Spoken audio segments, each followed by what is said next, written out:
Financial markets పై పట్టు సాధించాలనుకునే వాళ్ళు Revanth conduct చేసే వెబినార్ కోసం ఈ నెంబర్ కి కాల్ చేయండి.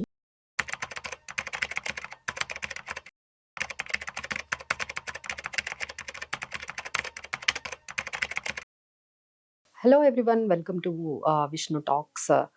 సో ఈ రోజంతా కూడా మనం ఇప్పుడు ఈ వార్ సిచ్యువేషన్ని ఎలా ఎదుర్కోవాలి అనడానికి మనకి రీసెంట్గా ఒక డ్రిల్ అనేది మనం చూసామండి. సో అందరం కూడా ఎలా ప్రిపేర్డ్గా ఉండాలి అనేది, సో ఎలా మనల్ని కాపాడుకోవాలి, సో అన్నీ క్లోజ్ చేసుకోవడము, సో డిజిటల్ అప్లయన్సెస్ ఏవి వాడకుండా ఉండడం, ఇలాంటివి చాలా మనకి చెప్పారు అంటే వార్ డ్రిల్ సందర్భంగా. సో ఇప్పుడు మనం ఈ కాన్సెప్ట్ అంటే ఇలాంటి సిచ్యువేషన్స్లోనే మనకి ఇంకొంచెం డిసిప్లిన్డ్గా ఉండాలండి, ఎస్పెషల్లీ ఫైనాన్షియల్లీ. సో దీన్నే మనం ఫైనాన్షియల్ డ్రిల్లింగ్ అని మనం చెప్పొచ్చు. సో ఒక డ్రిల్ లాగా మనం ఫైనాన్షియల్ ప్రిపేర్డ్నెస్ కూడా ఎలా చేసుకోవాలి అనేది మనం ఈరోజు డిస్కస్ చేసుకోవచ్చు. ఫస్ట్ ఏంటంటే రిస్క్ ఏమైనా ఉందంటే అది మేనేజ్ చేసుకోవడం మనకి రావాలండి. So we have expose to different kinds of risks ఉంటాయి. సో ఐదర్ హెల్త్ రిస్క్ కానీ, లేకపోతే ఇన్వెస్ట్మెంట్స్ రిస్క్స్ కానీ, మీరు ఇంకా జాబ్లో ఉండే రిస్క్స్ కానీ, వీటన్నిటికీ మనం ఎంత ప్రిపేర్డ్గా ఉన్నాము.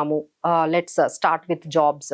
సో జాబ్ కానీ ఇలాంటి స్లో డౌన్లో, ఇలాంటి సిచ్యువేషన్స్లో ఏమైనా మనకి పాజ్ కానీ వస్తే మనం ఎంత ప్రిపేర్డ్గా ఉన్నాము, మన ఫైనాన్సెస్ ఎలా పెట్టుకున్నాము, అలానే మన ఇన్వెస్ట్మెంట్స్ ఏ విధంగా రిస్క్స్, మార్కెట్కి ఎంత ఎక్స్పోజర్ ఉన్నాయి, సో దానికి మనం ఎంత ప్రిపేర్డ్గా ఉన్నాము, ఎంత పర్సంటేజ్ ఫాల్ రాబోతుంది, దానికి ఎంత పోర్ట్ఫోలియో రియాక్ట్ అవుతుంది, సో దానికి మనం ఏం చేయగలము అనేది, అది ఒక ప్రిపేర్డ్నెస్ అనేది ఉంటుందండి. ఎస్పెషల్లీ ఇలాంటి టైంలో లిక్విడిటీ అనేది తప్పకుండా మెయింటైన్ చేయాలండి. సో ప్రతి ఒక్కరూ కొంత అమౌంట్, ఒక 10-20% మీ దగ్గర లిక్విడ్ అనేది మెయింటైన్ చేయాలి. అది చాలా ఈ మధ్య తగ్గిపోతుందండి. అందరూ కూడా ఐదర్ ఏదైనా ఎమర్జెన్సీస్ వస్తే ఐదర్ క్రెడిట్ కార్డ్స్ వాడుకోవడము, లేకపోతే ఏదైనా యాప్స్ని పెట్టేసుకొని దాని ద్వారా మనీ తీసుకోవడము, ఇలానే ప్రిపేర్ అవుతున్నారు. కానీ బట్ ఒక లిక్విడిటీ అనేది మీకు ఎన్నైనా, మీకు రియల్ ఎస్టేట్లో ఎన్ని ప్రాపర్టీస్ అయినా ఉండొచ్చు, బట్ కొంత అమౌంట్ని మీరు లిక్విడ్ రూపంలో ఇలాంటి టెస్టింగ్ టైమ్స్లో, ఇలాంటి క్రైసిస్లో అయితే మీ దగ్గర ఎప్పుడు ఐదర్ మీ సేవింగ్స్ అకౌంట్లో కానీ, లేకపోతే మ్యూచువల్ ఫండ్స్, లిక్విడ్ ఫండ్స్లో కానీ, అంటే ఒక 24 అవర్స్లో, ఒక ఫ్యూ అవర్స్లో మన అమౌంట్ని తీసేసుకునేంతగా ఈజీగా మనకి లిక్విడ్ అమౌంట్ అనేది పెట్టుకోవాలంటే అది అందరూ కూడా మనం మెయింటైన్ చేయాలి. అండ్ ఎస్పెషల్లీ ఇలాంటి టైంలో మీరు హై డెట్ని అవాయిడ్ చేయాలి. సో ఈ టైంలో ఎలా ఉంటుంది situation, so next after this war కానీ, ఆఫ్టర్ దిస్ ఎకనామిక్ కండిషన్స్ మన కండిషన్స్ ఎట్లా ఉంటాయి, అంటే ఒక వైపు ఇన్ఫ్లేషన్ ఏమైనా పెరుగుతుందా, రేట్స్ ఏమైనా పెరుగుతాయా, లేదు ఎకనామిక్ యాక్టివిటీస్ ఏమైనా స్లో డౌన్ అవుతాయా, బిజినెసెస్ అనేవి చాలా ఇంపాక్ట్ అయితే, ఎస్పెషల్లీ టూరిజం సంబంధించి ఆల్రెడీ ఆ బిజినెసెస్లో ఉండే వాళ్ళందరూ కూడా ఆల్రెడీ ఇంపాక్ట్ అయ్యారు. ఇక గ్లోబల్ స్లో డౌన్ వల్ల కొంచెం ఐటీ సంబంధించిన ఎంప్లాయీస్ ఇంపాక్ట్ అవుతున్నారు. సో అంతా కూడా మనం కొంచెం ప్రిపేర్డ్గా మనం ఉంటే, సో హై డెట్ ఏదైతే ఉందో, డెట్స్కి అనేవి చాలా దూరంగా ఉండండి. సో డెట్స్కి అనేది మీరు వెళ్ళకండి. So just hold it for some time, what ever your plans.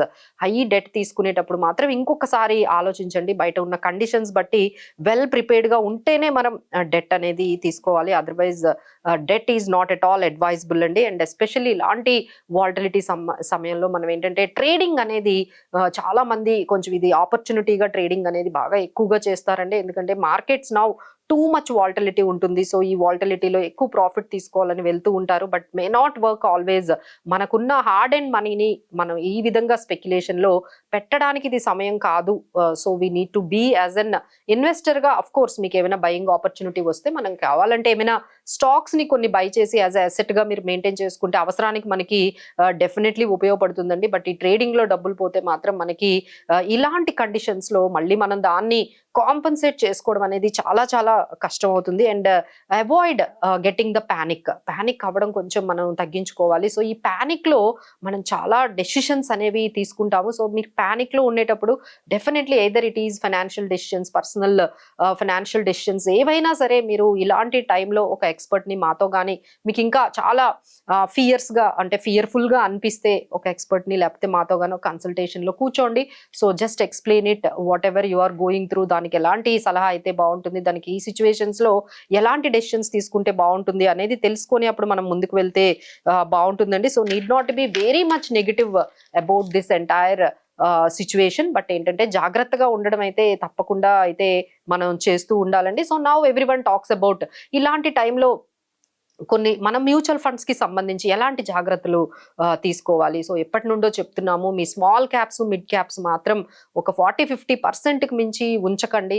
We have to add some more. అంటే ఐదర్ 2 వేస్ అంటే మనకి స్కీమ్స్ అనేవి 2 రకాలుగా ఉపయోగపడాలి. ఒకటేంటి, మీకు గ్రోత్ కోసము రిటర్న్స్ కోసము బాగా మీకు యూజ్ అవ్వడానికి కొంత పర్సంటేజ్, అందుకనే మనము వాటి కోసం హైయెస్ట్ రిస్క్ అయినా సరే హైయెస్ట్ రిటర్న్ వచ్చే ఈ స్మాల్ క్యాప్స్ మిడ్ క్యాప్స్ అనేవి మనము యాడ్ చేసుకుంటున్నాం. బట్ ఈ మొత్తం పోర్ట్ఫోలియోని బ్యాలెన్స్ చేసుకోవడానికి, రిస్క్ ని మేనేజ్ చేసుకోవడానికి కూడా కొన్ని మ్యూచువల్ ఫండ్స్ అనేవి యాడ్ చేసుకోవడం అనేది అలవాటు చేసుకోవాలండి. So will give you some kind of examples. అంటే ఇలాంటి టైంలో మనం మిటిగేట్ చేసుకోవడానికి, రిస్క్ ని మిటిగేట్ చేసుకోవడానికి ఎలాంటి ఉండాలి. So some kind of contra funds కానీ వాల్యూ ఫండ్స్ కానీ ఉండాలండి. We are giving only educative purpose కోసం కొన్ని ఎగ్జాంపుల్స్ మనం చెప్తున్నాము. Like example SBI contra fund, ఇలాంటివి ఏంటంటే మనకి కొంచెం ఈ రిస్క్ ని కొంచెం మేనేజ్ చేస్తాయి. అలానే ఫ్లెక్సీ క్యాప్ ఫండ్స్ అనేవి కూడా మీకు large and mid cap small caps లో ఫండ్ మేనేజర్ సిచ్యువేషన్స్ బట్టి ఆ పోర్ట్ఫోలియోని ఆయన మారుస్తూ ఉంటారు. సో ఇవి కూడా మీకు రిస్క్ ని తగ్గించుకోవడానికి చాలా బాగా ఉపయోగపడతాయండి. దీనికి best example HDFC flexi cap fund అనేది మనం ఎగ్జాంపుల్ గా తీసుకోవచ్చు. అలానే మల్టీ క్యాప్స్ కూడా ఇలాంటి టైంలో మీకు బాగా ఉపయోగపడతాయి. So example Kotak multi cap అని మనం చెప్పొచ్చు. అలానే బ్యాలెన్స్డ్ ఫండ్స్ కూడా కొంచెం ఉండాలండి. ఎందుకంటే డెట్ పోర్షన్, ఈక్విటీ పోర్షన్, ఏ టైంలో డెట్ ని ఎక్కువ పెట్టాలి, ఏ టైంలో మనకి ఈక్విటీని తక్కువ పెట్టాలి. సో ఇవన్నీ మీకు మేనేజ్ చేయడం. కాకపోతే మార్కెట్లో చాలా డైనమిక్ అసెట్ ఎలకేషన్ తో వచ్చిన ఫండ్స్ ఉన్నాయండి. So fund manager will do it. Debt ఎంత పోర్షన్ ఉండాలి, ఈక్విటీ ఎంత పోర్షన్ ఉండాలని డైనమిక్ అసెట్ ఎలకేషన్ ఉన్న ఫండ్స్ చాలా బాగున్నాయి. బయట బాగా అవి వర్కౌట్ అవుతాయి ఇలాంటి రిస్క్ ని తగ్గించుకోవడానికి. సో ఐసిఐసిఐలో కూడా ఇలాంటి కొన్ని ఎగ్జాంపుల్ చెప్తున్నాము. డైనమిక్ ఫండ్స్ అయితే మనకి ఉన్నాయి. సో ఈ విధంగా మనం ఏమైతే చెప్తున్నామో పూర్తిగా మీరు గ్రోత్ కోసము లేకపోతే రిస్క్ ని హైగా చేసేసి మీరు వెళ్ళిపోవడం కాకుండా కొంచెం బ్యాలెన్స్ చేసుకుంటే, ఇప్పుడు మేము ఏమైతే స్టాక్స్ ఏవైతే లేకపోతే మనము హై ఎండ్ ఈ మ్యూచువల్ ఫండ్స్ ఏవైతే మనం బ్యాలెన్స్డ్ మ్యూచువల్ ఫండ్స్ చెప్తున్నామో రిస్క్ ని తగ్గించుకోవడానికి, either it is Contra fund కానీ, ఫ్లెక్సీ క్యాప్స్ కానీ, మల్టీ క్యాప్స్ కానీ, డైనమిక్ అసెట్ ఎలకేషన్ ఉన్న ఫండ్స్ కానీ, ఇవన్నీ కూడా మనకి రిస్క్ ని ప్రొటెక్ట్ చేస్తాయండి. సో ఒకవైపు గ్రోత్ కోసం మనము ఒక 40-50% వరకు మీరు మిడ్ క్యాప్ స్మాల్ క్యాప్స్కి వెళ్ళినా, బట్ మనకి ఇలాంటి టైంలో, ఎందుకంటే ఇవన్నీ కామన్ అండి. అంటే ఇప్పుడు మనము ట్రంప్ టారిఫ్స్ చూసాము, అది ఆల్మోస్ట్ ఒక 2000 పాయింట్స్ కరెక్ట్ అయింది, మళ్ళీ రికవర్ అవుతుంది. ఈ టైంలో మళ్ళీ వార్ వచ్చింది, మళ్ళీ ఇప్పుడు ఒక 5% ఎంతో మార్కెట్ కరెక్ట్ అవుతుంది, మళ్ళీ రికవర్ వస్తుంది. So next after 3 months some other event will come. So ఇలా ఉండేటప్పుడు మార్కెట్ ఇంత ఇంత సిచ్యువేషన్స్ అన్ని ఇంత మనకి అన్సర్టైన్ గా ఉండేటప్పుడు మన పోర్ట్ఫోలియోని కూడా చాలా స్ట్రాంగ్ గా బిల్డ్ చేసుకోండి. So this is how. ఇంకా మీకు ఏమైనా డౌట్ ఉంటే, but these are all only guidelines అండి. ఈ సిచ్యువేషన్స్ అనేవి, ఈ ఫండ్ ఎలకేషన్స్ అనేవి క్లయింట్ టు క్లయింట్ మారిపోతూ ఉంటాయి. కస్టమైజ్డ్ గా మీకు ఏ స్ట్రాటజీ అయితే వర్కౌట్ అవుతుందో ఆ స్ట్రాటజీని మీరు అప్లై చేసుకొని దాన్ని ఫాలో అయితే బాగుంటుందండి.